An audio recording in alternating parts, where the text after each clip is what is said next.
సిద్ధవటం మండలంలోని కడపాయపల్లి గ్రామ రైతులతో రీసర్వేపై టక్కోలు గ్రామ సచివాలయంలో మంగళవారం సమావేశాన్ని నిర్వహించినట్లు తహసీల్దార్ ఆకుల తిరుమల బాబు తెలిపారు.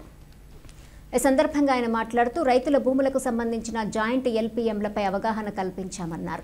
కుటుంబ తగాదాల వల్ల, భూ సమస్యల వల్ల, సరైన డాక్యుమెంట్లు చూపించకపోవడం వల్ల, విస్తీర్ణం సమస్యల వల్ల, మరే ఇతర సమస్యల వల్ల 53 జాయింట్ ఎల్పీఎంలు ఏర్పడ్డాయన్నారు. 53 జాయింట్ ఎల్పీఎంలు ఏర్పడ్డ వారికి ప్రభుత్వం నుంచి వచ్చే అన్నదాత సుఖీభవ వంటి ప్రోత్సాహకాలు అందవని రైతులకు వివరించామన్నారు.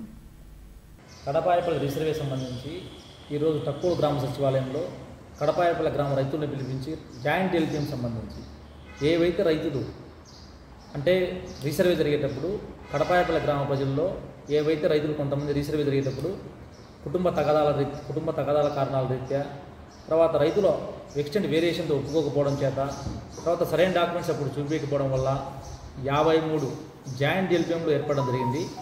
ఆ 53 జాయింట్ ఎల్పీఎంకి సంబంధించి ఆ విధంగా జాయింట్ ఎల్పీఎంలు ఏర్పడినప్పుడు వారికి ప్రభుత్వం నుంచి వచ్చేసి అన్నదాత సుఖీభవ కానివ్వండి, తర్వాత వేరు పథకాలు వర్తించే పరిస్థితి లేదు.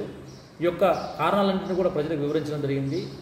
వారి యొక్క కారణాలు వివరించి వారి దగ్గర ఏమైనా డాక్యుమెంట్ తెచ్చుకొని ఆ జాయింట్ ఎల్పీఎంను స్ప్లిట్ చేసి ఇండివిజువల్ ఎల్పీఎంగా మార్చుటకు వారికి మార్గదర్శకాలు ఇవ్వడం జరిగింది.